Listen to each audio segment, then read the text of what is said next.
বিতৰ্কিত ডিমা হাছাওৰ মুখ্য কাৰ্যবাহী দেৱলাল গাৰ্লুছা বন্যপ্ৰাণী আইন উলংঘা কৰি ঘৰতে বাৰ্মিজ ৰেড চেৰো প্ৰতিপালন শেহতীয়াকৈ দেৱলালৰ নাম সাঙুৰ খাইছে বিপদাপন্ন বাৰ্মিজ ৰেড চেৰো প্ৰজাতিৰ পহুপুহি ইনষ্টাগ্ৰামত নিজেই তেওঁ ৰেড চেৰোৰ লগত খেলি থকা ভিডিঅ' আপলোড কৰাৰ পিছতেই মুখ্য কাৰ্যবাহী সদস্যগৰাকী এটা বিতৰ্কত সোমাই পৰে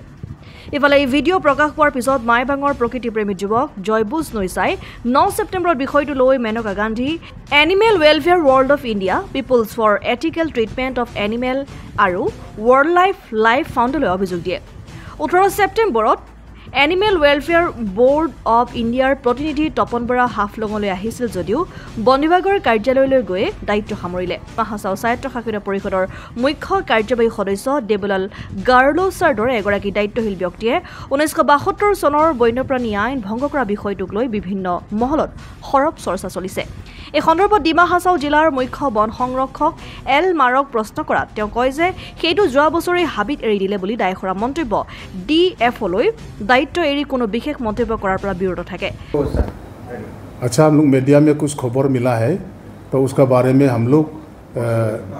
फैक्ट फाइंडिंग कमेटी कॉन्स्टिट्यूट किया रहा तो उसमें हम लोग 4 मेंबर बनाया तो उसने जो मिला है वो लोग को हम लोग मिला है कि वो 11 साल का चीज़ है और वो खुद जो हरिन जो है वो भी जंगल में अपना हैबिटेट में वो छोड़ दिया तो बाद बाकी कुछ यह होने से हम वो हरिन तुम आया कहाँ से क्या है यस उसको तो हम लोग रिक्वेस्ट करता है हम लोग का डीएफओ तुहिन सर से थोड़ा कुछ बताने से अच्छा होगा বৰ্তমানৰ চৰকাৰৰ দিনত বিজেপি দলৰ প্ৰভাৱশালী নেতাৰ বিৰুদ্ধে বন বিভাগে যে একো ব্যৱস্থা ল'ব নোৱাৰে সেয়া মুখ্য বন সংৰক্ষকৰ ব্যৱহাৰতে স্পষ্ট হৈ পৰিছে এফালে এই ক্ষেত্ৰত প্ৰতিক্ৰিয়া প্ৰকাশ কৰিছে পৰিৱেশ কৰ্মী অপূৰ্ব বল্লভ গোস্বামীয়ে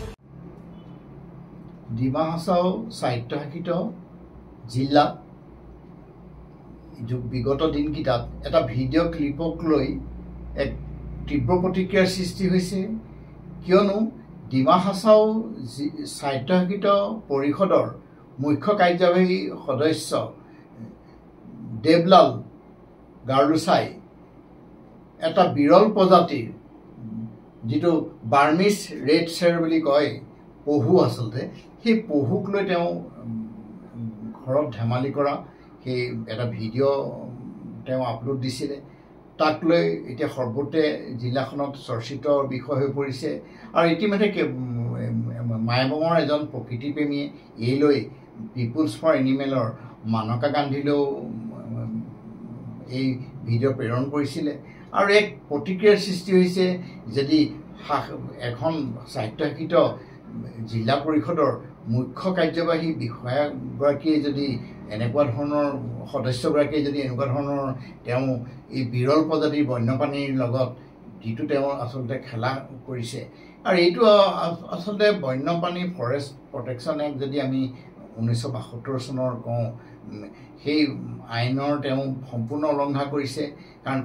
কোনো বন্যপ্ৰাণীক এনেধৰণে আচলতে খেলিব নোৱাৰে বা এনেকুৱা ধৰণৰ ঘৰত ৰাখি তেওঁ পোহনীয়া কৰি ল'ব নোৱাৰে কাৰণ সেইটো কথা তেখেতে জানিব লাগিছিল আৰু এই ক্ষেত্ৰত আমি এইটোৱে আচলতে আহ্বান জনাওঁ চৰকাৰক এই ক্ষেত্ৰত এটা সমুচীন আচলতে তদন্ত হ'ব লাগে উচিত তদন্ত হ'ব লাগে আৰু যদি সঁচাকৈ এই যিজন মুখ্য কাৰ্যবাহী সদস্য তেওঁ যি পৰিৱেশ আইন উলংঘন কৰি এনেধৰণে এটা ভিডিঅ' ক্লিপ আপলোড কৰিছিল তাৰ বিৰুদ্ধে আচলতে বিহিত ব্যৱস্থা গ্ৰহণ কৰিব লাগে চৰকাৰে নিউজ ডেস্ক ৰিপৰ্ট জননী লাইভ